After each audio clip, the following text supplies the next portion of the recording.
Le G5 Sahel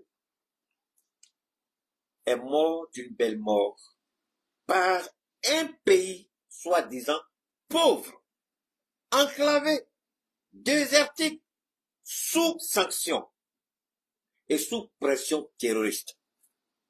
Un pays qu'on a voulu isoler. Je répète, le G5 Sahel qui a été construit, conçu dans les laboratoires des officines occidentales, c'est un pays qualifié de pauvre,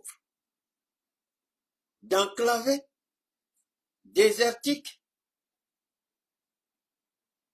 sous pression, sous sanction, et c'est ce pays-là qui a fait disparaître le G5 Sahel.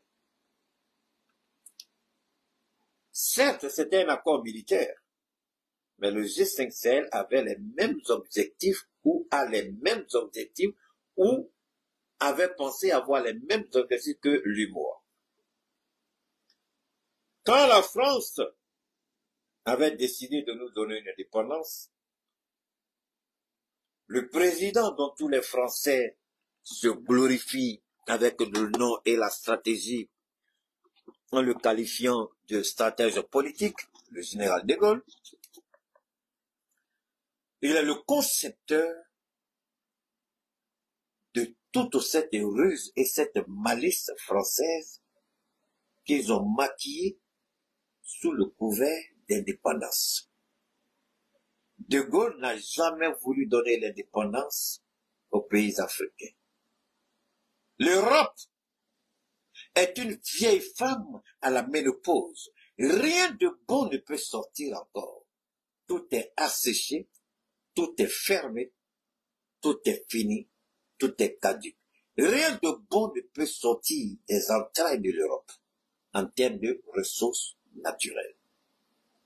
Et la France, la crise des deux guerres mondiales, l'intervention de la puissante armée américaine, de Gaulle qui avait lui-même fui, militaire de son État, il a compris la nécessité impérieuse de mettre son pays à l'abri du besoin. Seuls les militaires ont la capacité d'anticipation. Il serait bon même que, au sein de l'AES, qu'on mette dans notre constitution, si tu n'as pas fait l'armée, tu ne peux pas être président. Je souhaite même qu'on mette dans notre constitution, au moins, même si tu n'as pas été déployé sur les terres d'opération, au moins tu es réserviste. Le militaire connaît la valeur de la patrie. Mais le politicien qui est corrompu par l'académie de l'homme blanc, une école où on vous fait croire que vous, nègres, vous êtes inférieurs, voilà, ces idiots qui viennent avec des diplômes. Ne soyez pas fiers quand quelqu'un dit j'ai fait un PhD à cause de Dieu. Soyez fiers avec votre petit baccalauréat, votre petit BPC ou même sans ça. Ne soyez pas complexés devant quelqu'un qui dit j'envoie mes enfants faire ces études par-ci par-là. Restez serein et imperturbable. Apprendre et connaître, c'est pas la même chose. Je répète.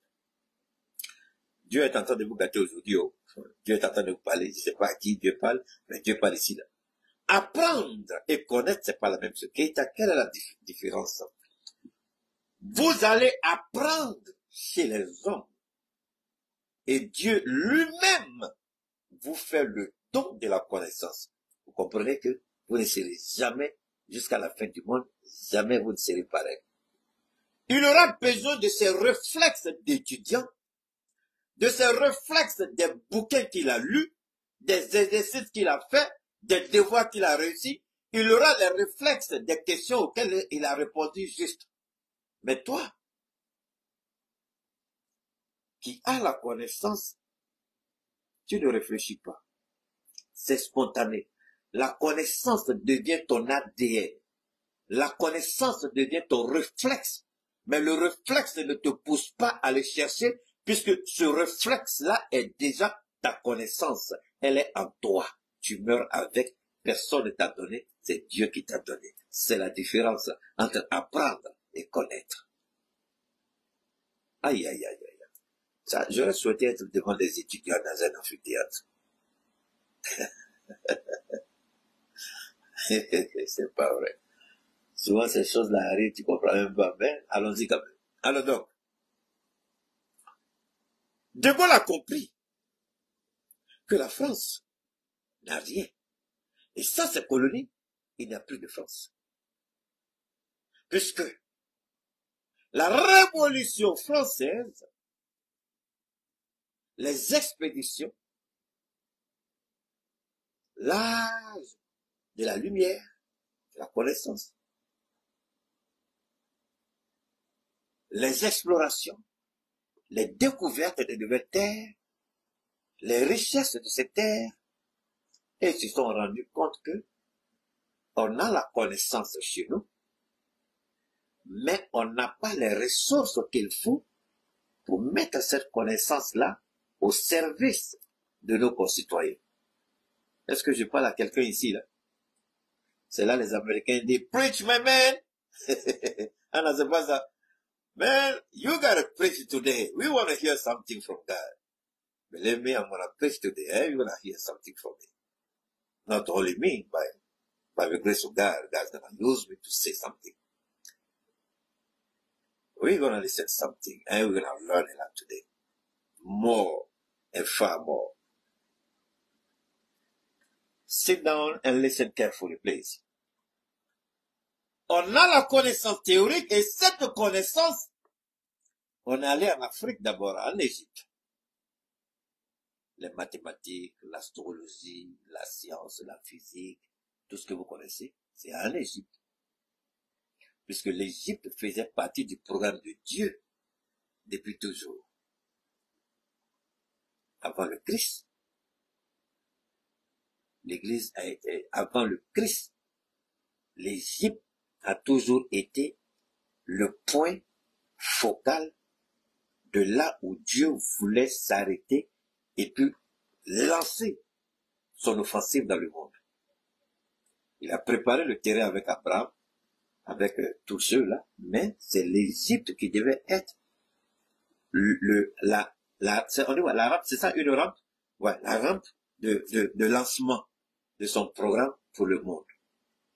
Et c'est Joseph qui était la graine qui devait être enfouie en Égypte. Vous verrez quelque chose? J'ai dit, Dieu a enfoui une graine et vous allez entendre un résultat. Dieu ne met pas sa parole dans ta bouche pour rien. Joseph était cette graine qui a été enfouie. Moïse est venu avec le bâton, la rampe de lancement, et puis ils ont lancé le programme de Dieu. Pap, c'est parti. Nous sommes encore les conséquences de tout cela. Ah, mais les musulmans, c'est vous qui faites ça, vous vous fatiguez avec.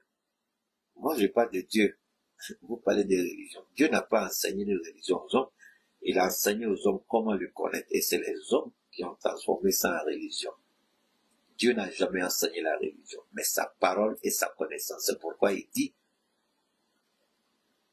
nul n'est censé ignorer la loi. Quelle est la loi? La loi, la véritable loi, la loi originelle, c'est la parole de Dieu.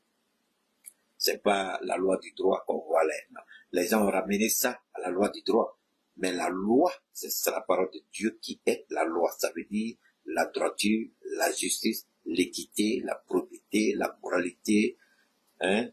Voilà, il y a tout le contexte que vous connaissez. Juste une petite parenthèse, on revient encore. La France, exploration, ressources naturelles, transformation, naissance des entreprises, pape. Le boom et le sort économique de l'Europe est lancé. Pendant ce temps, les peuples opprimés, volés, bâillonnés, muselés, tués, exploités, c'est le quotidien. Et on nous dit, ah, vous êtes trop attaché à votre histoire, à la colonisation. Maudit que tu sois, petit bâtard. Ça ne commence pas avec la colonisation. Ça commence bien avant la colonisation. la traite négrière. Nous étions vendus dans un commerce appelé le commerce triangulaire. Près de 30 millions, sinon plus de, on parle de 30 millions, ceux qui étaient archivés dans les livres de bord. Mais on ne parle pas de ceux qui ont été tués, ceux qui se sont jetés dans l'eau. Combien se sont jetés dans l'eau? Combien n'ont pas été répertoriés? Combien ont été tués avant d'être embarqués? Parce que c'est des villages qu'on brûlait pour arrêter les valides. Donc si on veut, c'est un véritable drame humanitaire que l'Afrique a subi. Donc, la frustration de l'Afrique ne commence pas avec la colonisation, mais depuis la traite négrière. La traite négrière, esclavage, colonisation, et ça n'a pas suffi. Et toujours, ils veulent rester maîtres du monde. Alors, j'ai fait ce petit bref retour en arrière pour vous amener à comprendre un seul élément. Un seul, pas deux, un seul. 120, ok. Ouais, les amis. Mais, alors, moi-même, je peux aller plus que ça même. 120 même, ça, c'est encore ceux qui ont beaucoup fouillé, hein, parce que tu sais, les Américains, par rapport à nous, toi, tu es là-bas, tu es ma soeur, tu sais de quoi il s'agit. Les Américains font plus de recherches que n'importe quelle personne. C'est pourquoi plein d'Américains ont retrouvé leur racine en Afrique. Maintenant, on fait pas de recherche. On est paresseux, on lit pas, on cherche pas à savoir. Plein d'Américains, ceux qui ont retrouvé leurs ressources au Ghana, plein d'Américains, surtout les Américains, il y a plein qui se sont délocalisés, qui ont investi dans l'hôtellerie, la restauration au Ghana. Et c'est ça qui est en train de développer le Ghana comme ça. Bon, Ali avait commencé avec les Américains, on leur donnait des passeports, on les incitait à venir investir au Gabon. Bon, je crois que du côté aussi de l'Érythrée, l'Éthiopie, surtout l'Éthiopie aussi, il y a beaucoup qui commencent à se reconnaître. Bon, il y a certains aussi qui se retrouvent du côté du Sénégal, il y a certains aussi qui se sont reconnus du côté de la Côte d'Ivoire, au Mali, enfin partout, hein, ceux qui se reconnaissent, mais les cas les plus c'est beaucoup au Ghana, au Gabon. Bon, en Côte d'Ivoire, il y en avait parce que Michael Jackson aussi a dit qu'il a retrouvé ses origines en Côte d'Ivoire, au Ghana, dans le sang, Michael Jackson. Donc, eux, ils font ces recherches-là sur leur ADN, leur âme généalogique pour savoir exactement d'où ils viennent. Mais nous, on fait pas ça. C'est ça un peu, c'est ce qui fait que on peut remonter à ce chiffre de 120 millions facilement. Parce qu'il y a des recherches qui ont été faites. Et des sérieuses recherches. Et même jusqu'à présent, les gens continuent de faire des études. Hein. Ils continuent. Alors, donc, mais la France a retenu une seule chose. Si nous avons pu obtenir la bombe nucléaire, si nous avons pu obtenir cette place de 5e puissance économique mondiale, si nous avons cette technologie militaire, c'est parce que nous avons exploité. Et c'est un privilège qu'on ne doit pas perdre. Il faut maintenir ce privilège. Mais, qu'est-ce qu'il faut faire? Il faut leur vendre un rêve, mais en les maintenant dans la domination. Il faut leur vendre une illusion, en les maintenant sous notre contrôle. Il faut leur vendre une vision, mais en contrôlant leur esprit et la vision. Est-ce que vous comprenez ce que je suis en train de dire aujourd'hui?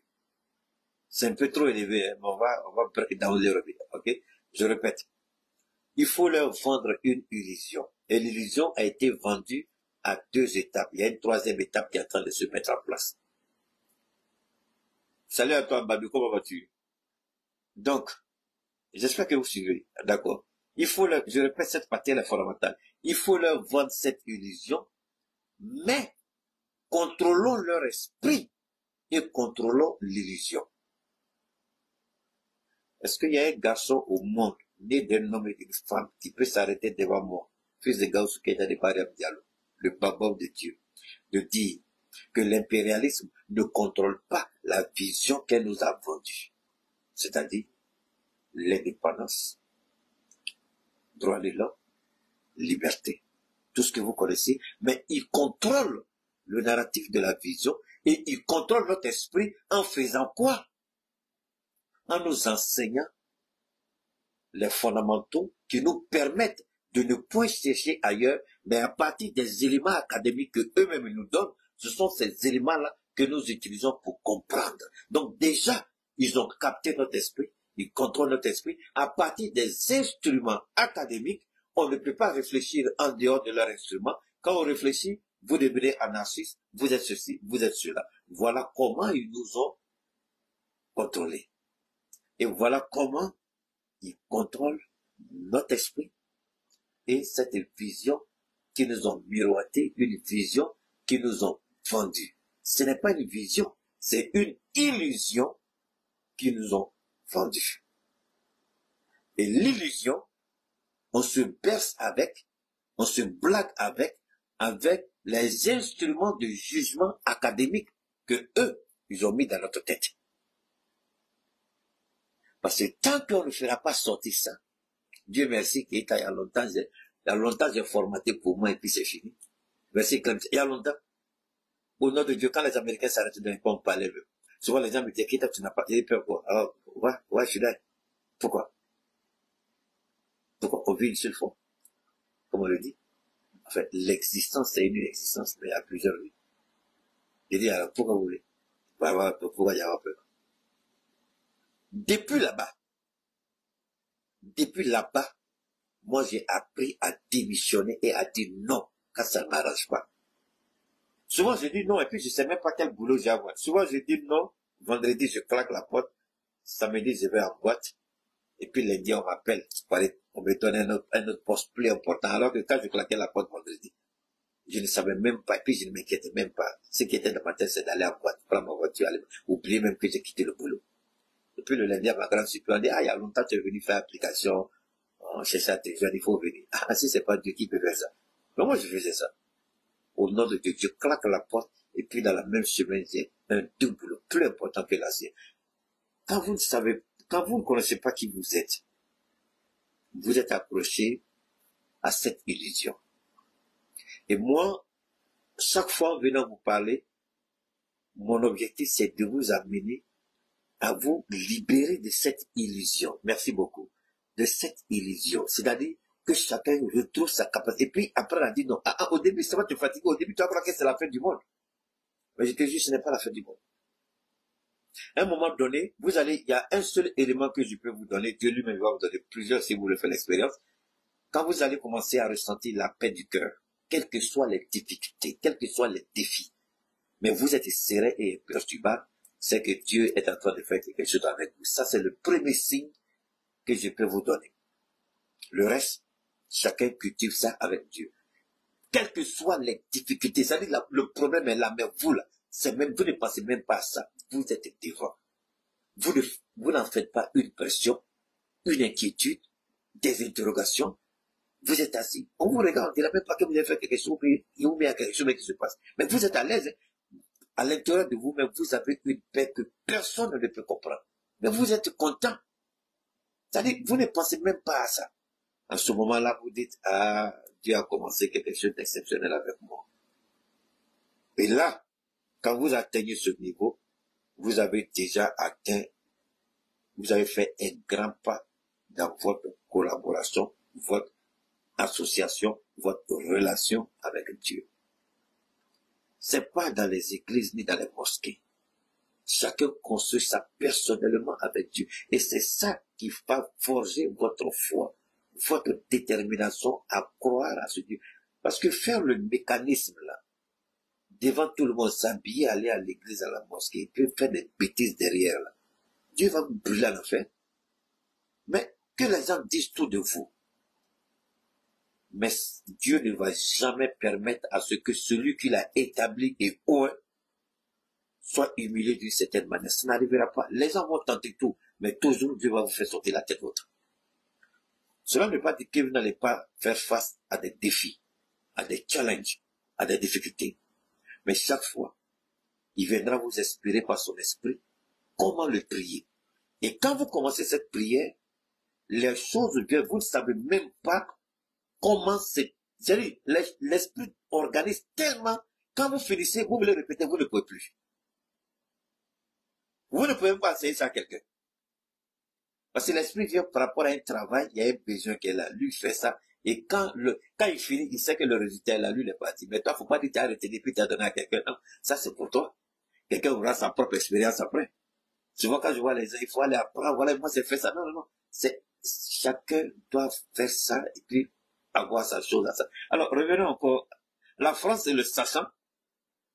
On va continuer à dire, sinon on risque de pas finir. La France le sachant. Le général de Gaulle nous a vendu une illusion. Une illusion qui a été bien marinée dans la politique. Les indépendances. Il a rendu la chose tellement compliquée, il savait que c'était inévitable. Il savait qu'il ne pouvait pas. Il savait qu'il ne peut pas arrêter, mais il faut donner l'impression que ce qu'ils ont n'a pas été de gaieté de cœur, ça n'a pas été facile. Ils ont lutté et puis ils ont eu. Voilà l'illusion de l'indépendance qui nous est arrivée. Mais entre-temps, il a pris le temps à son niveau, dans son pays, avec les institutions, de sceller certains accords que nous étions obligés d'accepter, en tout cas en partie, jusqu'à 1990. Ça, c'était la première partie du rêve vendu. Quand ils ont atteint leurs objectifs, de 1960 à 1990, en 30 ans, on a superbement volé et superbement endetté nos États. Donc, ils nous ont amené quoi? Ils nous ont amené la démocratie. Désormais, toute aide est assujettie à la démocratie ou au multipartisme. Donc, le deuxième rêve plus subtil a commencé. L'illusion de Gaulle, c'était pas aussi rapidement. Hein. De Gaulle, c'était 50 à 100 ans. Au minimum, 100 ans. Au bas mot, 50 ans. Ça, c'était le programme de Gaulle. Mais à 30 ans déjà, la France, les assassinats des présidents avaient commencé, le bloc Ouest-Est, la rivalité États-Unis-Russie a engendré, a empiété le programme. Donc, il y a eu des endettements jusqu'en 1990. 90, 91, 92, vous avez vu. D'accord? Et en 2000, ça, de 1990, ça c'est on est encore dans le deuxième, dans la deuxième vague hein, du rêve vendu par la France. On est dans la deuxième vague jusqu'à présent. Il y a eu un petit changement en 2000, mais le changement n'a pas été très significatif. Puisque cela est arrivé. Tu veux quoi là-bas? Non, non, non. J'ai enlevé mes ciseaux. Je te donne pas. J'ai enlevé là-bas. Stop. Tu vas te blesser avec les ciseaux. Non, non, non. J'ai enlevé mes ciseaux. Je te donne plus. Ça compte toi, j'ai enlevé. J'ai appelé les ciseaux là-bas. Donc, de 1960 à 92, 32 ans, ou fait moi en 93, d'ailleurs, la mort d'Houphouët a coïncidé avec l'éclatement de cette illusion. Et un moyen extraordinaire de cette illusion, de ce rêve, de cette manipulation, cette machination, c'était le franc CFA. Le franc CFA. Vous comprenez que quand vous devez parler de ces choses-là, ne vous jetez pas dessus seulement, ah voilà ce qu'ils ont fait, voilà, voilà. Il faut que les gens comprennent bien. Il faut remonter à la genèse des choses. Et quand vous expliquez, ça devient facile pour tout le monde de comprendre. C'est pourquoi j'ai fait ce grand détour pour vous amener à comprendre, parce que le sujet il est un peu complexe. Ça, ce n'est que le décor, hein. On n'a même pas encore commencé le vrai sujet. Alors, mais on ne sera pas long, rassurez-vous, on ne sera pas long. Alors donc, le franc CFA a été le moyen le plus subtil. La coopération militaire, la partie violente qui a un peu froissé les Africains, c'est la même mise sur nos ressources naturelles. Mais le CFA devait permettre ça. Il dit, je le fais, vous êtes une nouvelle nation, vous n'avez pas de légitimité, on ne vous connaît pas, vous ne connaissez pas le monde des finances, vous n'êtes pas habitué, voilà ceci, permettez-nous de gérer votre monnaie à votre place, on fabrique la monnaie pour vous, on va garantir la monnaie sera blablabla, bla, bla, vous connaissez, la monnaie jusqu'à ce que la monnaie soit collée et au franc CFA, au franc français et à l'euro. Mais la France reste, malgré tout ce qu'on vous a dit, tous les mensonges des présidents vendus et corrompus, le CFA est une bonne monnaie stable. C'est faux. Mais ça, c'est eux que ça regarde. Si c'était une bonne monnaie, on n'allait pas attendre la mort de feu pour dévaluer le franc CFA. Le franc CFA, Alassane Ouattara. Maintenant, le direct vient de commencer. Alassane Ouattara, criminel pathétique, mécréant de son état, jaloux, pervers, revanchard, corrompu, malhonnête, voleur, cet homme sans foi ni loi, avec aucune dignité humaine, mais la bestialité animale est sa dignité. Il a l'enveloppe charnelle, l'enveloppe humaine, mais au-dedans de lui, même un tigre fou est mieux qu'Alassane Ouattara. Donc, en tant que DGA Afrique du Fonds monétaire international, la France, qui a son mot à dire au sein du Fonds monétaire international, la France qui garantit le franc CFA, la France qui a vu en Ouattara une opportunité. Au début, quand il est arrivé, non, c'est pas autant d'Oufoué. Oufoué n'a pas accepté, non, c'est autant de Bédier. Ça a été dévalué autant de, non, Oufoué moi en 93, c'est après que ça a été dévalué, pas autant d'Oufoué. Oufoué n'a jamais accepté la dévaluation du franc CFA. Ça n'a jamais été fait. C'était une des conditions d'ailleurs pour laquelle il s'est opposé. Et c'est ça qui a aggravé sa maladie. C'est autant de Bédier que la dévaluation a été faite. Si tu veux, il faut rentrer dans ton téléphone. Je peux sortir tout de suite la date de dévaluation du franc CFA. Donne-moi une seconde, je vais aider ma soeur ici. Je te fais ça facilement tout de suite. Dévaluation du franc CFA. Ok, tu vois. En 1994. Le 11 janvier 1994, les représentants des États africains membres de la zone franc ont annoncé la dévaluation de 50% des francs CFA. T'as compris, Une nouvelle parité a été établie fixant la valeur du franc CFA à 0,01 franc français. Non, t'as compris? En 1994, Oufoué est mort. C'était le 11 janvier 1994, Oufoué est mort. Qu'on appelle le 7 août, le 7 août 1993.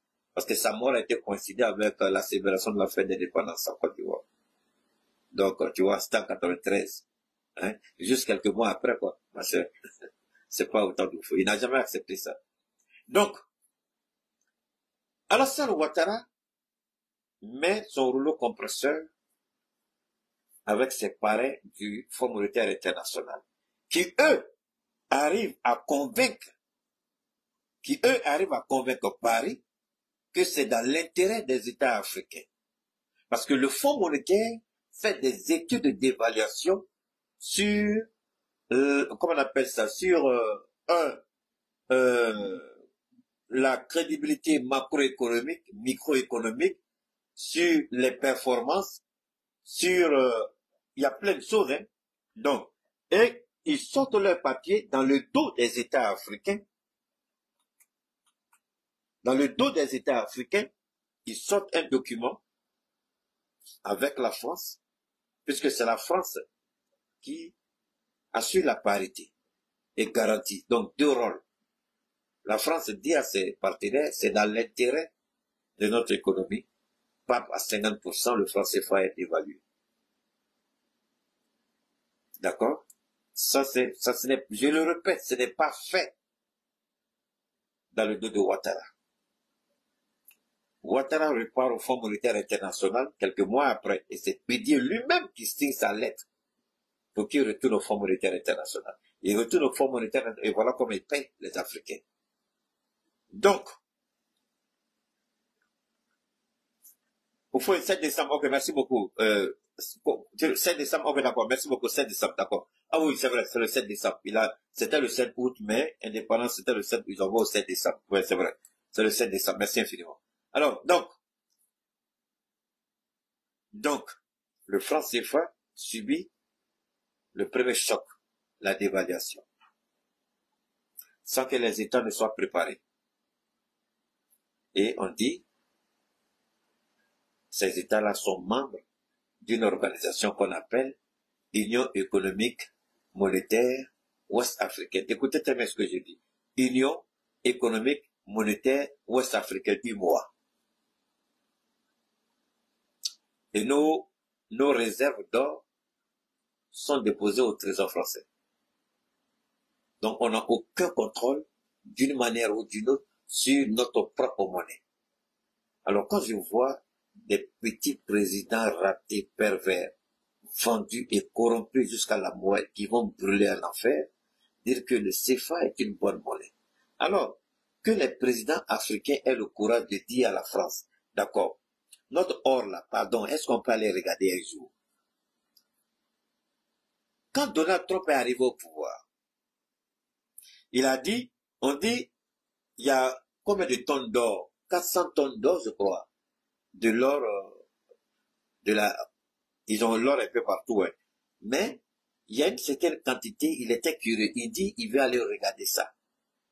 Mais, l'endroit là est tellement sécurisé que tu peux pas. Mais, comme c'est le président, son premier mandat, il a tenté, ils l'ont tourné en bourrique, il n'a jamais pu aller. Mais cette fois-ci, il a fait tout avec Elon Musk, avant que Musk ne claque la porte. Il dit, il veut aller voir l'or. Il n'a pas dit, mais il veut voir vraiment si physiquement l'or est là. C'est pourquoi, parents, soyons sérieux dans ce que nous faisons.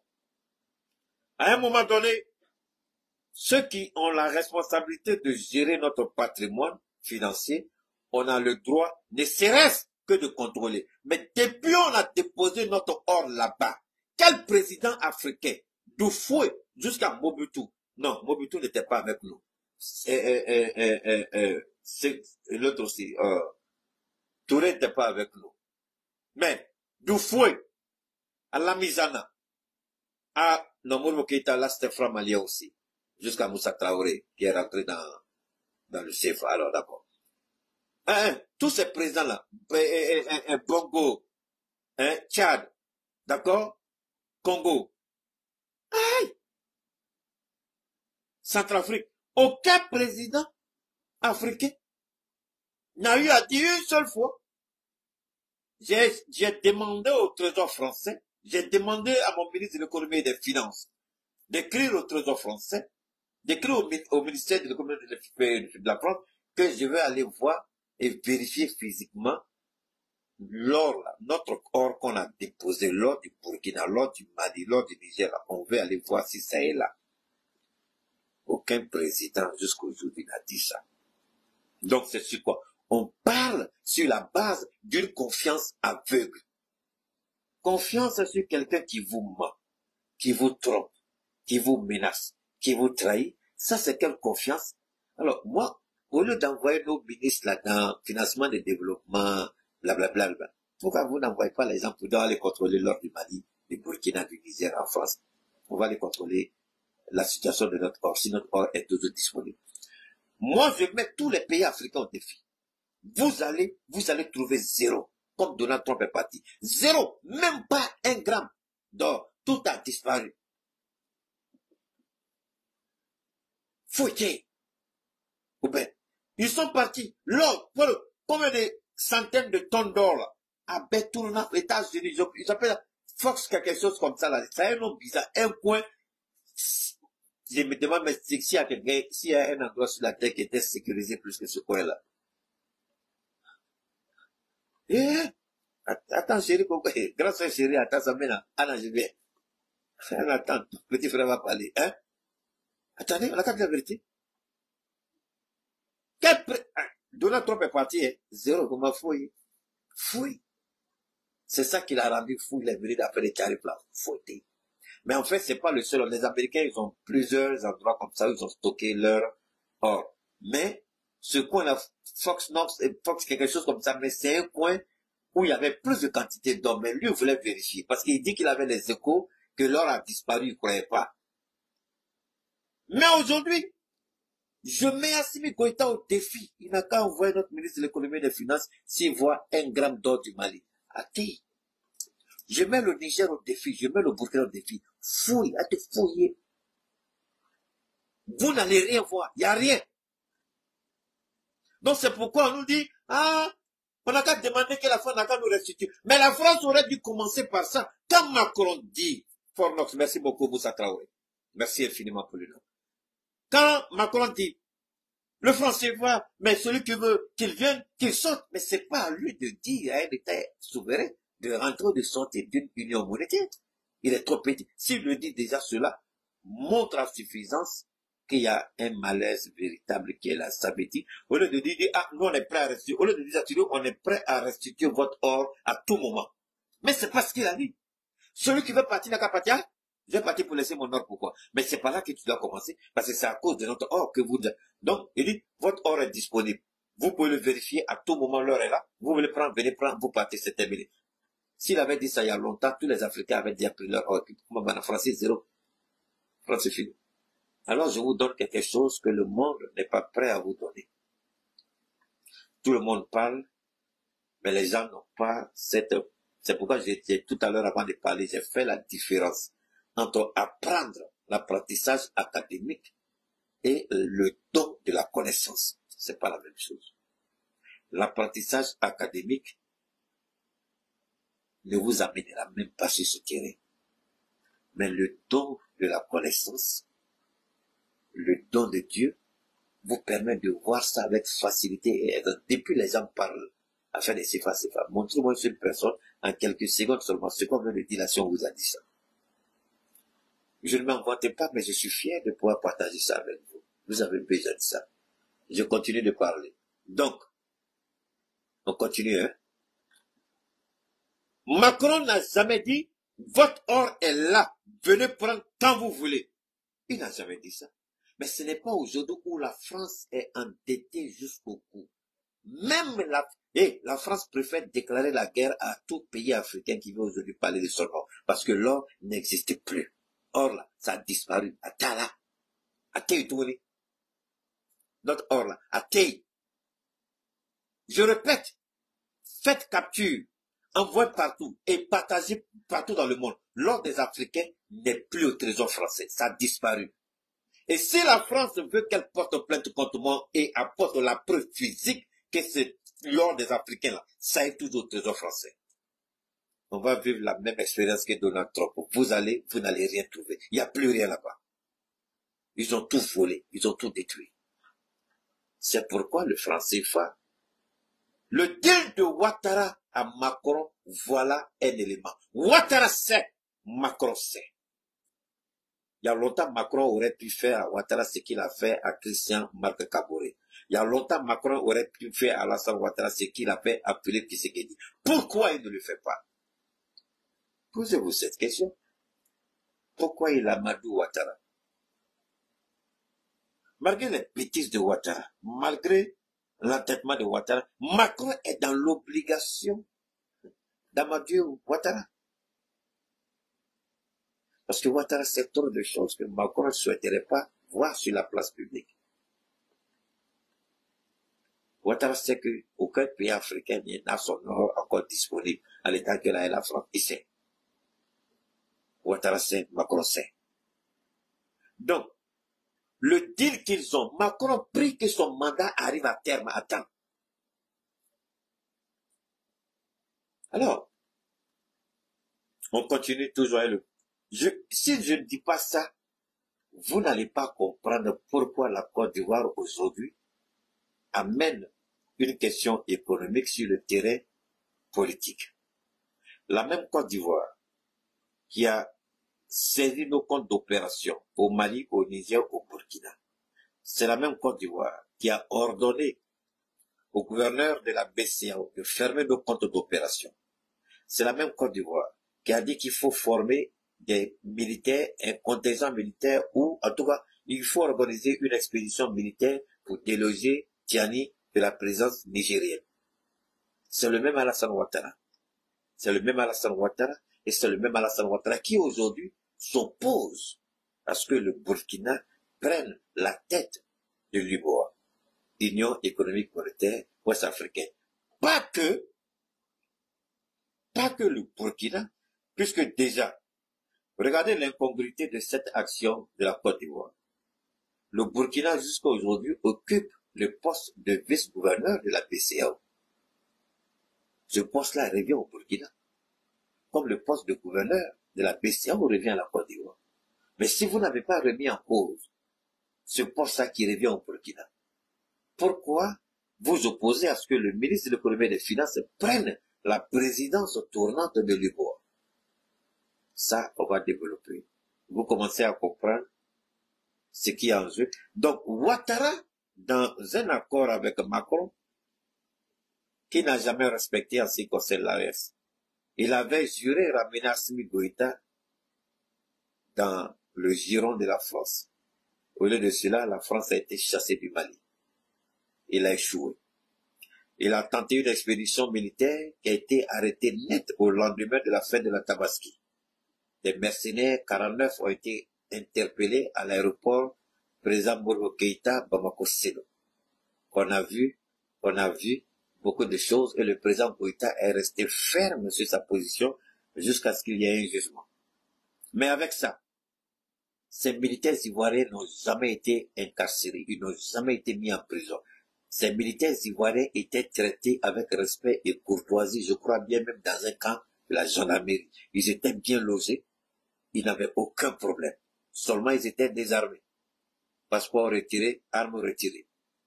Donc ils étaient comme des civils à l'intérieur du camp. Ils avaient même commencé à avoir des amitiés, des affinités même avec certains Maliens. Rentrer même en Côte d'Ivoire, même là, ça ne les regardait même plus. Et Ouattara recevait les informations que Assimi traitait tellement bien, Ouattara avait peur que ces 49-là ne se retournent contre lui. C'est pourquoi quelqu'un a dit aujourd'hui, là, cessez à voir surtout les 49-là. Atnoyo, il y a beaucoup qui ont été liquidés en douce et passés sous radar. Ceux qui... Et Ouattara sait. Je le répète, Ouattara sait. Mais pourtant, Ouattara arrête un parlementaire malien et puis le fait jeter en prison. Alors que nous, on avait tous les droits de mettre ces militaires-là en prison, mais ils n'ont pas été mis en prison. Ils ont été traités avec dignité et courtoisie. Ouattara fait arrêter un monsieur. Mais tout ça, l'arrestation de Gassama, je l'ai dit le premier jour, quand j'ai mis ma poudre. J'ai dit Gassama est dans... J'ai dit, cette situation va au-delà de Gassama. Ouattara est en perte de vitesse. Ouattara a été surpris par sa propre mort. Quelqu'un qui vit les surpris encore par sa mort, il faut écouter.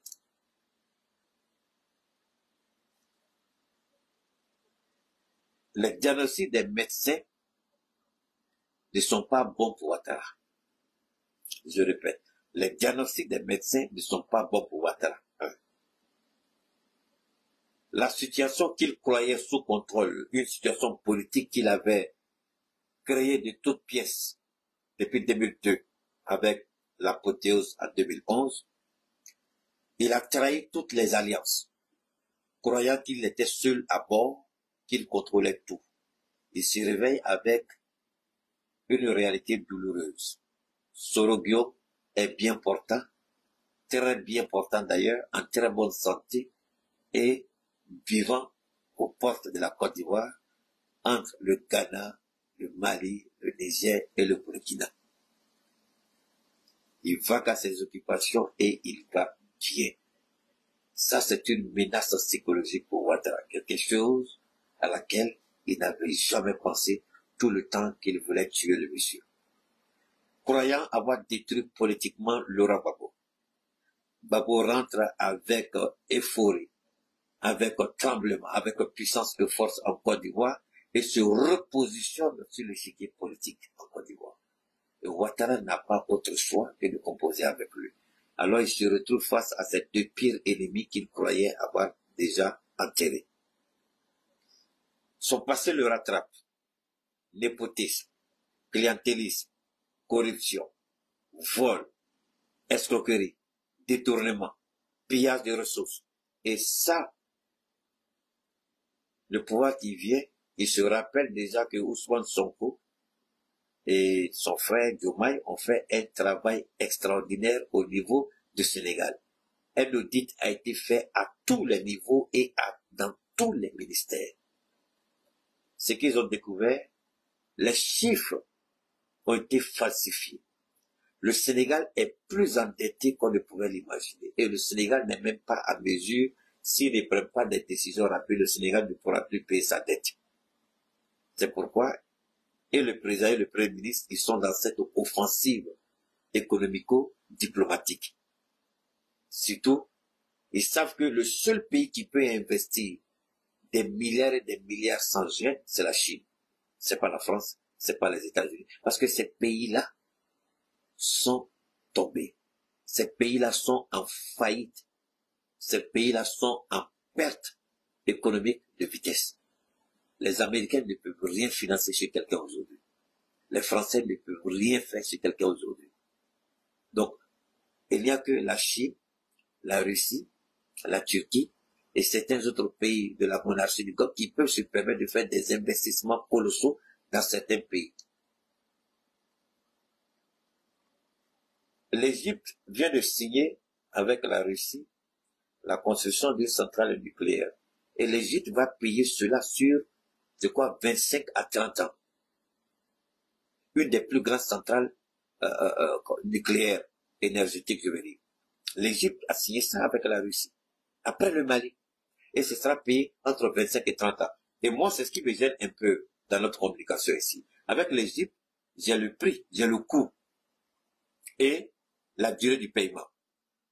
C'est pourquoi j'étais tellement ça m'a fait tellement mal que je n'ai même pas voulu parler de ça.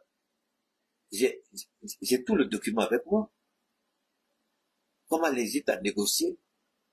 Mais c'est ça, quand le peuple égyptien voit ça là, même si Al-Sisi fait des bêtises, le peuple dit Al-Sisi est en train de faire un travail. C'est pourquoi nous disons, une fois de plus, à nos autorités, on ne peut pas tout dire, ça c'est clair. Mais il y a des informations qui sont nécessaires pour maintenir le peuple en éveil. L'Égypte qui n'est pas mon pays, j'apprends il n'y a même pas 3 semaines, 2 semaines, l'Égypte vient de signer la même chose avec le Mali. Mais je ne sais pas la capacité. Et l'Égypte, combien de milliards je connais, ça m'échappe un peu, sinon le montant est là. Et la durée du paiement. Et attention, hein, qu'est-ce que la Russie dit? L'Égypte ne va pas payer 5 francs tant que la centrale ne commence pas à travailler. Et c'est ça qui m'a marqué. Je crois, après la première année d'exploitation, que l'Égypte va commencer à payer sa dette sur 25 et puis 30 ans. Donc, l'Égypte ne va même pas verser 1 centime jusqu'à ce que tout finisse. J'ai dit, mais c'est pas vrai. Même centrale, nous on va avoir ici dans l'AES là. L'Égypte vient de signer aussi avec la Russie. Et l'Égypte ne paye pas 5 francs, je répète, 5 francs il ne paye pas jusqu'à ce que tout finisse. Et c'est après la première année d'exploitation que l'Égypte commence à payer. J'ai dit, je vous ai dit quoi ce jour-là? J'ai dit, si je n'ai pas d'information, je ne peux pas parler parce que j'ai peur de Dieu. Je vais dans ma tombe, tu as dit ça, Keïta, où tu as l'information, tu as menti aux gens, tu as manipulé les gens. Et comme moi, je n'ai pas envie de dire ça à Dieu, j'ai dit, comme je n'ai pas d'information, moi, je dis rien. Ceux qui étaient dans l'avion, le présent, c'est eux ils auraient dû poser les questions. Ils n'ont pas posé les questions. Ils ne nous ont pas donné des informations pour que nous, on puisse travailler là-dessus. Donc, je ne vais pas m'emmerder avec. C'est pourquoi l'Égypte, quand j'ai vu pour l'Égypte, j'ai dit, mais c'est pas vrai. Comment je peux avoir pour l'Égypte et puis pour mon propre pays, je ne peux pas avoir? Et ça m'a fait mal. Ça m'a fait mal. Si je vous ai dit que ça m'a pas fait mal, j'ai menti. Mais, je vous ai toujours dit une chose. Faites une chose à cause de Dieu et pour votre pays. C'est le plus important. Si vous le faites pour quelqu'un, vous allez regretter toute votre vie. Mais si vous le faites pour Dieu et pour votre pays, vous n'allez jamais regretter. Même si à un moment donné, vous avez cette émotion de frustration, après vous saisissez et puis vous continuez votre combat. Et c'est ce que je vis. C'est pourquoi je dis, je ne le fais pas pour un homme. Je le fais. Le président, il est président. Je vais l'accompagner dans son truc, mais je ne le fais pas pour lui.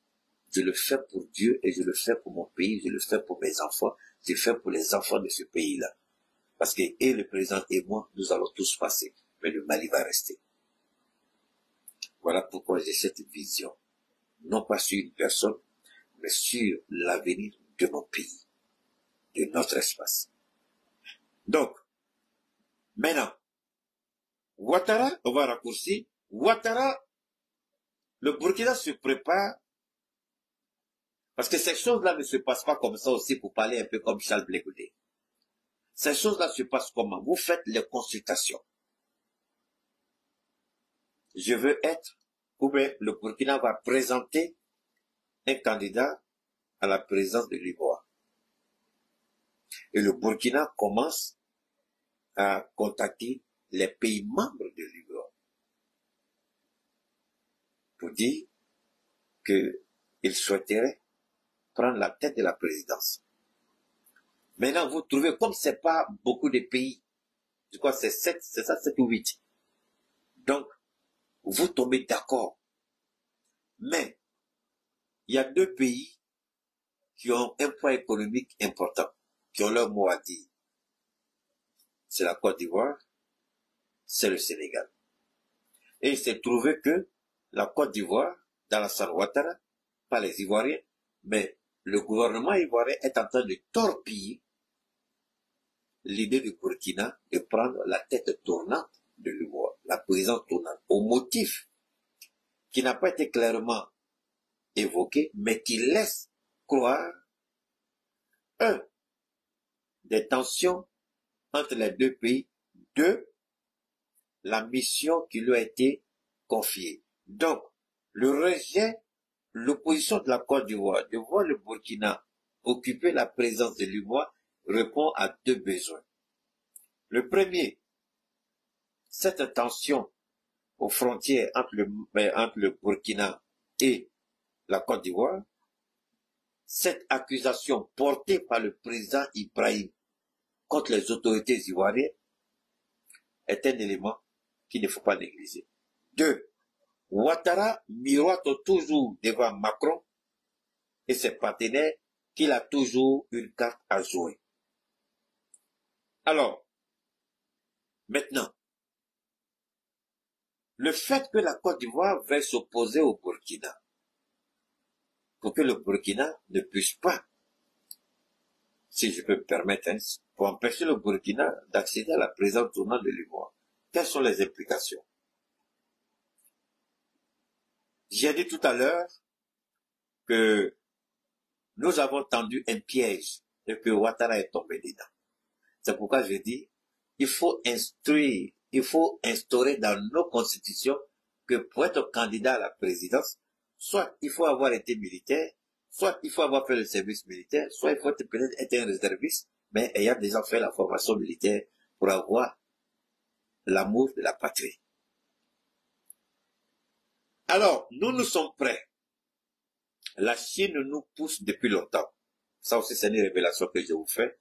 La Chine, la Russie, en un mot, les BRICS. Vous vous rappelez, le Sénégal était à l'effet figuratif à Johannesburg, lors de ce sommet-là. Je ne sais pas si c'était le quatrième sommet des BRICS. Ils ont dit, le Sénégal a été rejeté. Il y a des conditions d'éligibilité.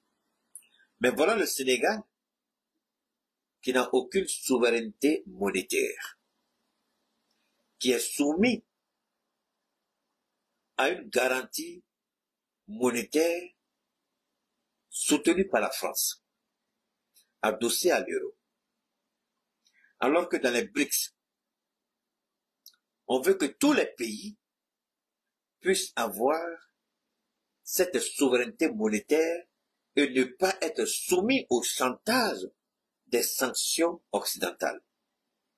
Or, vouloir entrer dans les BRICS avec une monnaie comme le franc CFA, déjà le Sénégal part affaibli parce que ce n'est pas sa monnaie, c'est une monnaie communautaire. Et quand on regarde les pratiques dans cette monnaie communautaire, les BRICS ne vont jamais accepter le Sénégal pour la simple raison que le Sénégal ne s'est jamais opposé aux sanctions prises contre l'un des pays de l'AES. Les BRICS ne défendent pas ici l'AES. Les BRICS défendent une position.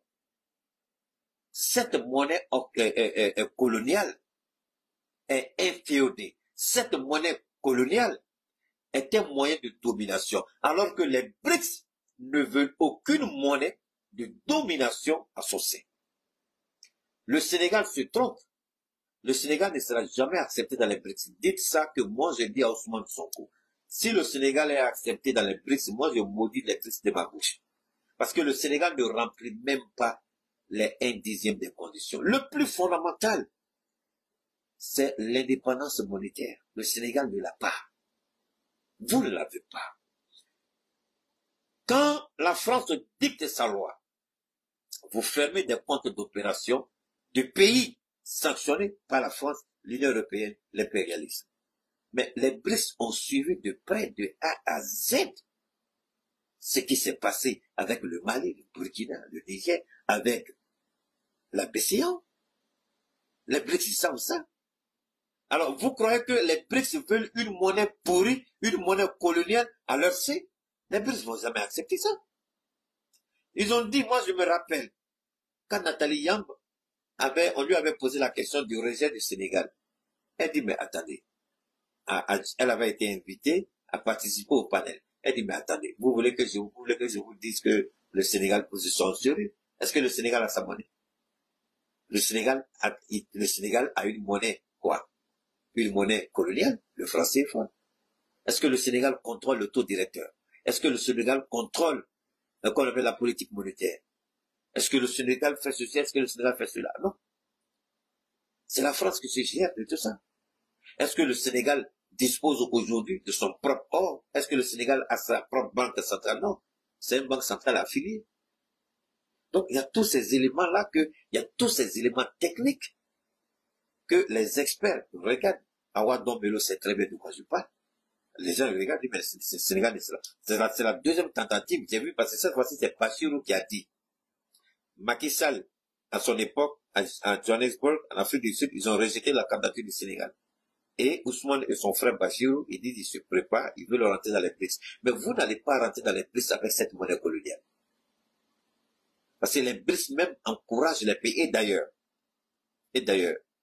Donald Trump, il croit pouvoir briser les BRICS parce qu'il avait dit que tous les pays qui vont collaborer avec les BRICS, ils vont prendre sanction contre ces pays. Parce que les BRICS sont en train de briser la dynamique, la dynamique de la domination du dollar. Et si le dollar tombe, c'est fini pour les États-Unis. Tous nos parents qui sont là-bas, ils vont ramasser leur casserole pour venir nous succéder si vous allez voir. Le dollar va tomber, c'est fini, c'est terminé. Ça, et ça, ils veulent pas. Donc, ils menacent les BRICS. En menaçant les BRICS, que font la Russie, la Chine, l'Inde, l'Arabie Saoudite? Ils disent, à partir d'aujourd'hui, au sein des BRICS, aucune transaction n'est faite en dollars ni en euros. Tu veux acheter le pétrole russe, tu achètes le rouble, la monnaie russe, tu achètes avec. Tu veux acheter quelque chose en Chine, tu achètes le yuan et puis tu fais avec. Et aujourd'hui, la Chine n'a aucune transaction économique désormais n'est acceptable par la Chine en dollars. C'est fini. C'est fini. Aucune transaction. Terminé. La Chine dit non. Et ça, ce n'est pas tout. La Chine a commencé à serrer les États-Unis. Cette histoire de tarifs-là, je vais vous expliquer rapidement en quelques secondes. Trump a fait une mauvaise lecture. Il vit encore dans l'illusion du passé. La grande Amérique, la puissante Amérique, que tout le monde craignait, que tout le monde voulait. Quand il a fait sa bêtise, la Chine dit aux gens, tout ce dont vous avez besoin, si les Américains ne vous les donnent pas, moi je vous les donne, mais je ne prends pas en dollars, je prends en yuan. Donc vous venez, j'ai déjà mis un système de transaction en place qui remplace le SWIFT. Effectivement, ça marche très bien. Et vous avez besoin d'acier, vous allez en Chine. Vous avez besoin de lithium, vous allez en Chine. Et je vous disais la dernière fois que Elon Musk, la Chine a fait une ouverture pharaonique je n'ai pas envie de, c'est inimaginable ce que la Chine a donné à Elon Musk. C'est comme si la Chine dit, on te donne notre Silicon Valley ici, tu vas équiper cette ville de l'intelligence artificielle. Tu finis, c'est bon, on te donne toute la Chine. Mais attendez, si on lui donne toute la Chine là, jusqu'à sa mort, même dans 200 millions d'années, est-ce que la famille d'Elon pourra dépenser son argent? Parce que l'argent va travailler jusqu'à 200 millions d'années après. Et c'est ça qui tue les Américains. Et les Chinois disent, non, non, on n'a pas de preuves, venez. Les Russes, c'est la même chose. Donc, quand cette monnaie-là, eux qui ont des intentions avec les BRICS, la Côte d'Ivoire, le Sénégal, et le Sénégal permet que la Côte d'Ivoire fasse ça au Burkina. Mais comme nous avons dit, nous on a fait un geste intelligent. Le geste intelligent, c'est quoi?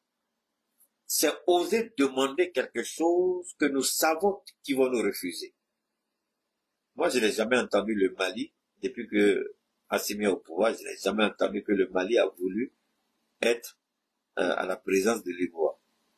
Depuis que le général Tiani est là, je n'ai jamais entendu. Mais pourquoi c'est le Burkina? Parce que nous sommes prêts et nous ne voulons pas qu'on dise c'est nous qui allons quitter le franc CFA. Oui, mais ça, c'est déjà fait. C'est une question de temps. Le principe est déjà fini. Mais c'est des choses qui prennent un petit temps. 5 ans, 10 ans. Bon, 5 ans même, ça va, avec le monde aujourd'hui, 5 ans même, c'est trop. Dans 2, 3 ans, tu vas voir ce qui se finit. La domination américaine, c'est fini, ça a disparu. C'est terminé. La Chine a déjà fini avec ça. Mais attendez, donne-moi une seconde. Regarde. Qu'est-ce qui se fait aujourd'hui dans le monde? Quels sont les matériaux, je sais pas quel bon français utiliser. Ça veut dire dans le monde, là, qu'est-ce qu'on peut utiliser aujourd'hui que la Chine n'en a pas? Et la Chine aujourd'hui est propriétaire de tout ce que vous appelez terres rares, minerais, ceci, tout ça, acier, aluminium, fer, blablabla, tout ça. La Chine est propriétaire 80 à 90%, tout ça c'est la Chine. Et la Chine a dit, mon acier rentre plus aux États-Unis. Et les unités de production des voitures américaines ont commencé à s'arrêter. Parce que le stock est épuisé et il n'y a plus rien.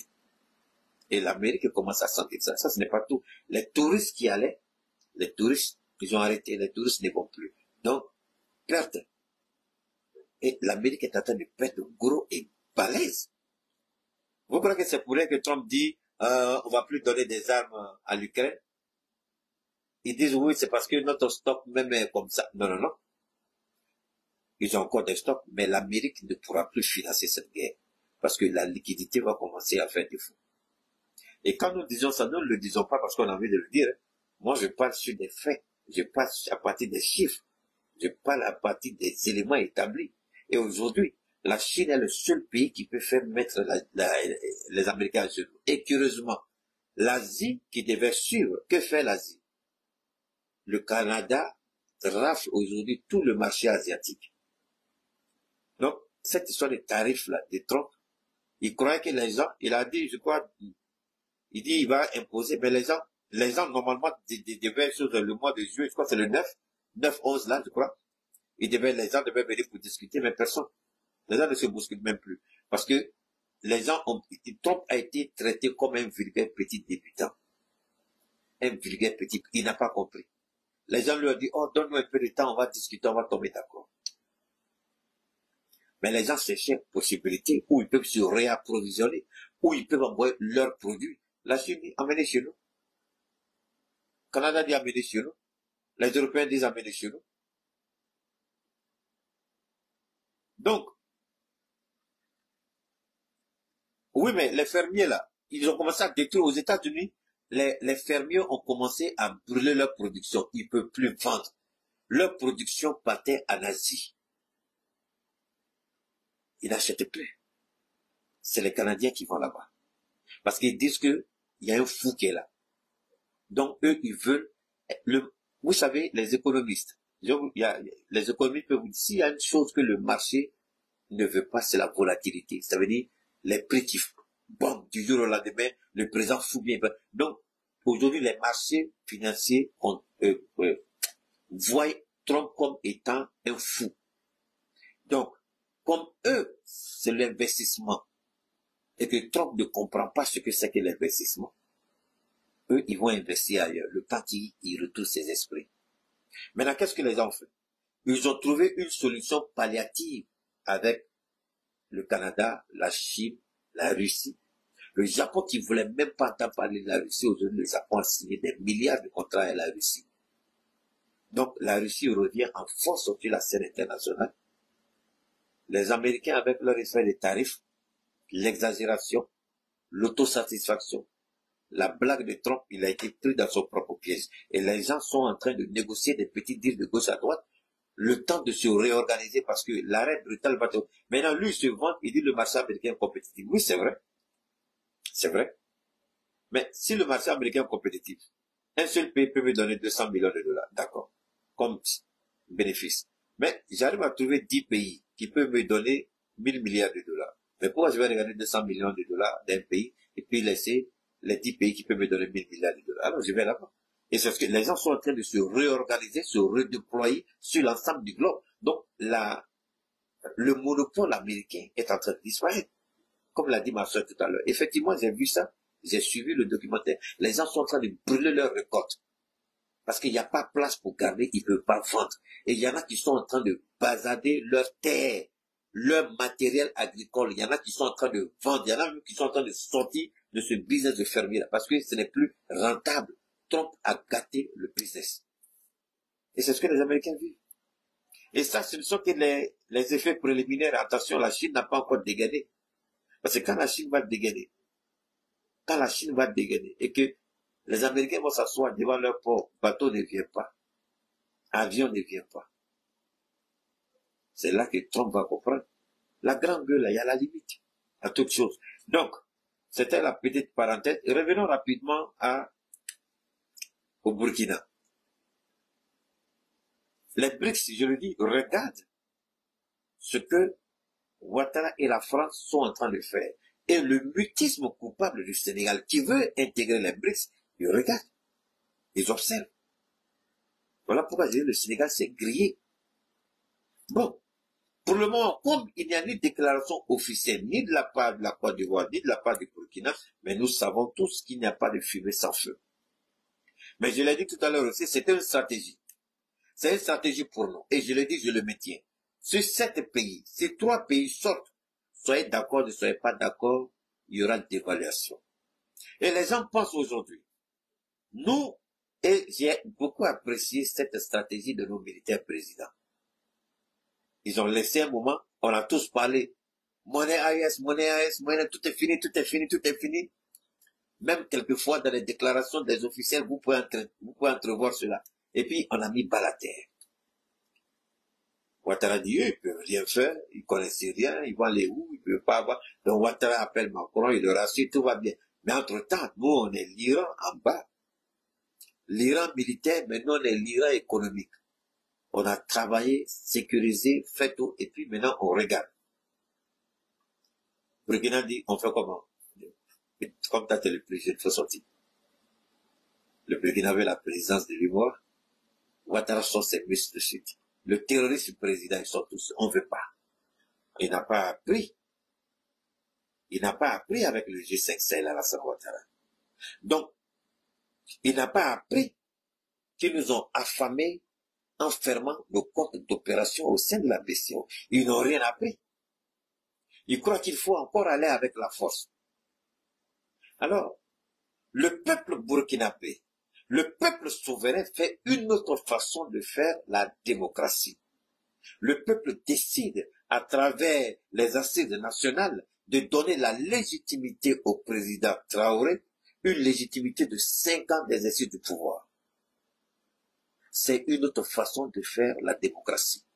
Et le minable, ridicule, voleur, corrompu, aigri président, la malédiction charnelle Alassane Ouattara, pour eux, je vous ai dit une chose. J'ai dit le plan a verrouillé l'esprit de nos intellectuels avec les manuels académiques. Donc pour eux, il y a démocratie que quand on va voter. Ça c'est le plan qui t'est dit. Ça c'est pas Dieu qui t'a dit. Le blanc te fait comprendre que c'est quand il y a un vote qu'il y a démocratie. Mais moi je dis c'est faux. La démocratie, il y a plusieurs manières. Il y a plusieurs instruments pour exercer la démocratie. Mais le blanc a choisi ce qui l'arrange.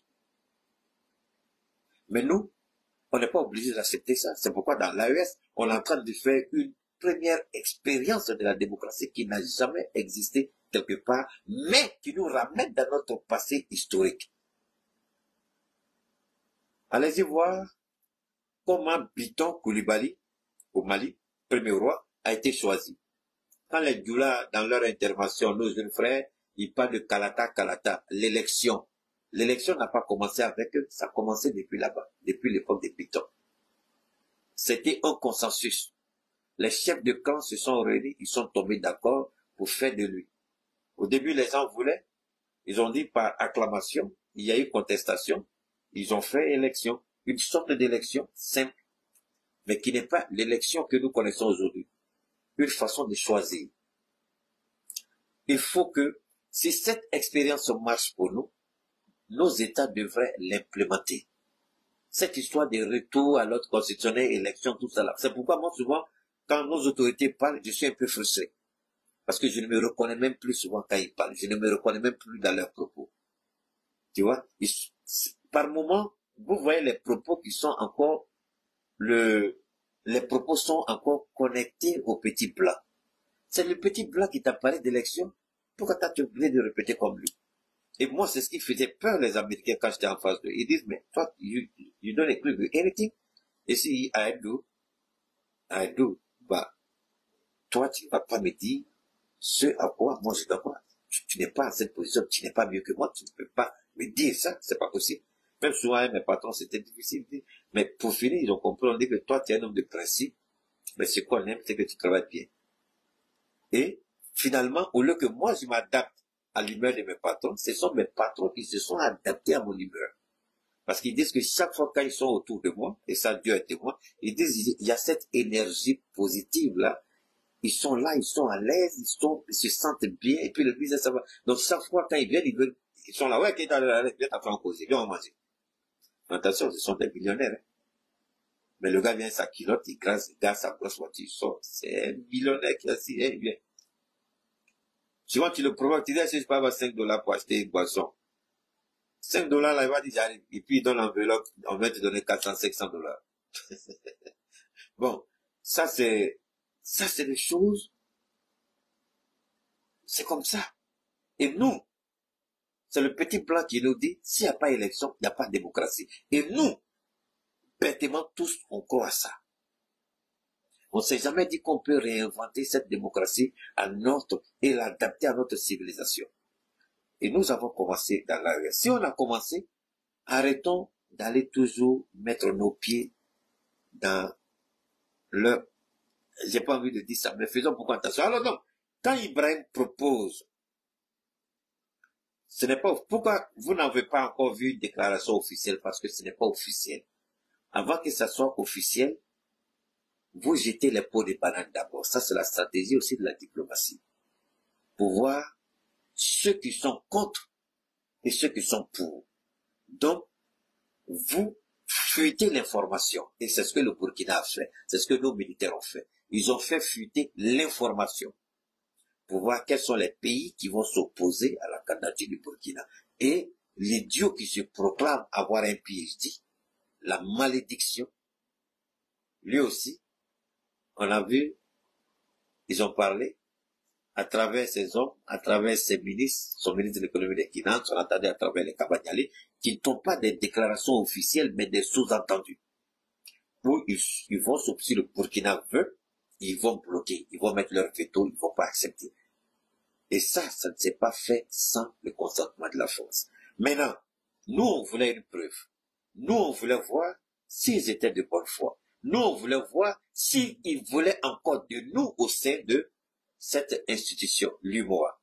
Mais, si tout ce que nous avons entendu, vu et lu, si tout est correct, alors moi je vous dis préparez-vous parce que c'est la sortie de l'AES, de France CFA, une sortie qui est inévitable, mais une sortie qui va créer une onde de choc, un tremblement.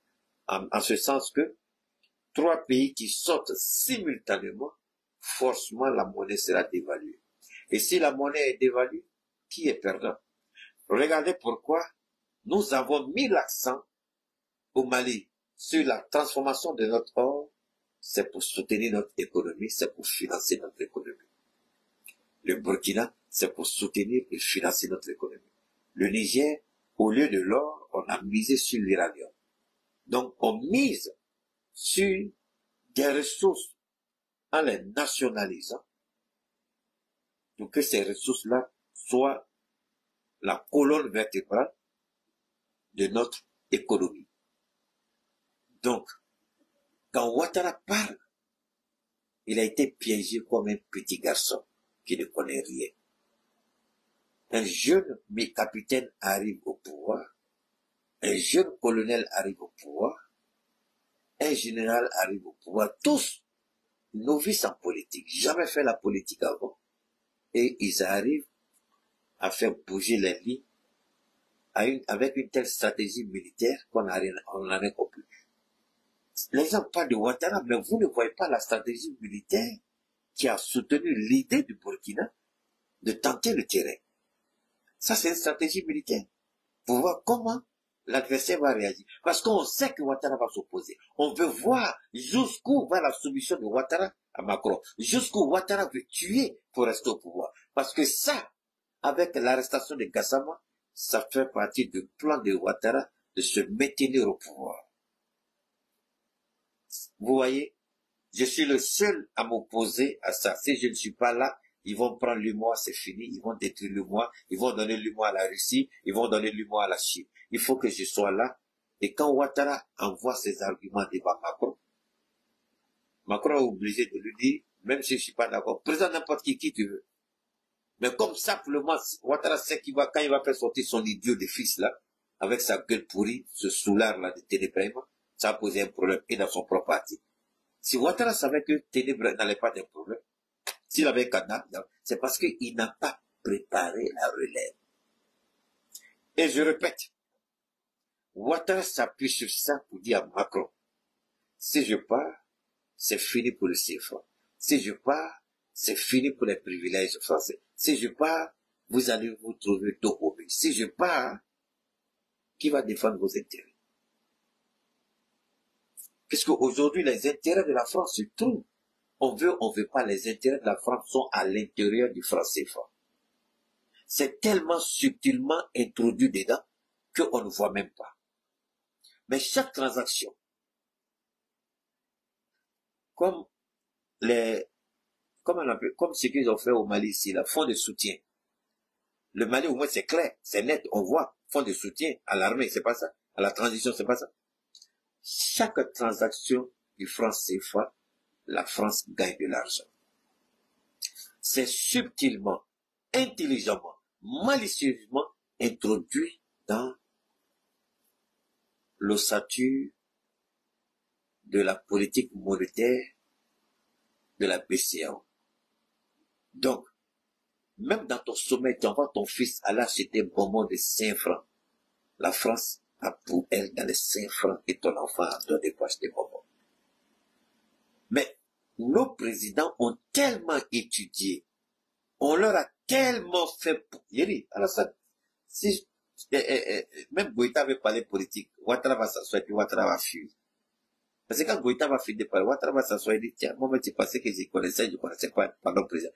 Ils ont pu attention, je ne parle pas des politiques. Je dis, ils ont envoyé des experts de loin avec qui ils ont sérieusement échangé. Pas nos experts formatés avec l'éducation occidentale, non. Des vrais experts déconnectés et décomplexés avec qui ils ont parlé et qui leur ont bien expliqué. Donc, quand le Burkina dit, je vais sur le Burkina, même besoin de dire, je vais la présidente de l'Ivoire. On a trop de choses à dire au Burkina. Mais alors, c'est un piège qu'on attend. Et ça a bien marché. Parce que Ouattara est tombé dedans. Parce que toute la presse a repris. Et on sait que c'est vrai. Et on sait que Ouattara est dans cette velléité de vouloir s'opposer à tous les moyens à l'AES. Il fait semblant d'être d'accord avec nous. Il fait semblant de nous accompagner. Il fait semblant de nous soutenir. Il fait semblant de dire que blabla. Mais en réalité, ce semblant-là cache, une triste réalité. L'engagement qu'il a pris devant Macron de ramener l'AES, il a échoué. La peur de quitter un pouvoir parce qu'il n'a pas préparé la relève.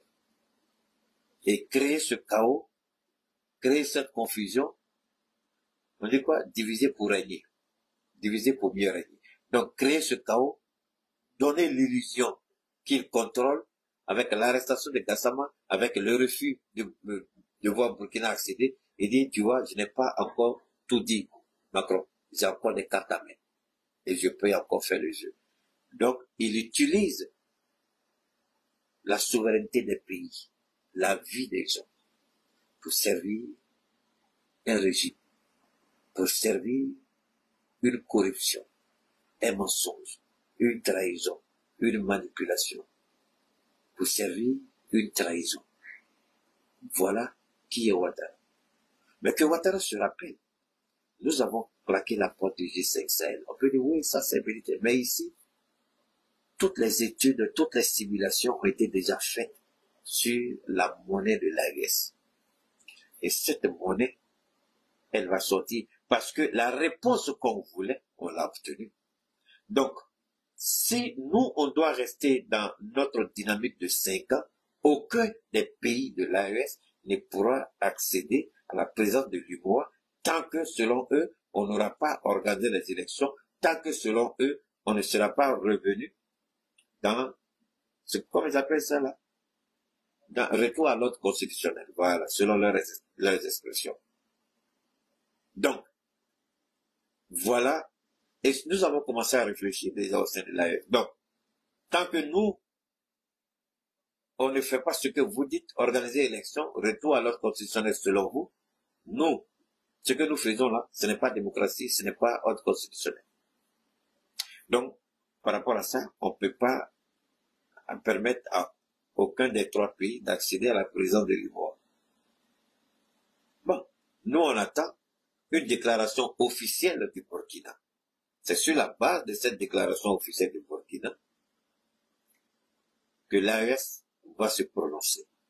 Comme le Burkina n'a pas encore publiquement, officiellement fait savoir sa position, parce que nous allons rester dans la même dynamique. Si le Burkina ne peut pas et que c'est Ouattara qui veut s'opposer, alors le Burkina prend en toute responsabilité la décision de quitter l'UMOA. Et si le Burkina quitte l'UMOA, nous allons quitter l'UMOA. Et en quittant l'UMOA, ce à quoi Ouattara ne s'y attend pas, et c'est là maintenant que Macron va le gifler, parce que sinon on sort, c'est fini pour le franc CFA, c'est fini pour la soi-disant garantie de la France, c'est fini pour la parité, et la France plonge dans le chaos, dans le néant. Et Ouattara sera le pire cauchemar de Macron. Et Macron sera le pire cauchemar de Ouattara.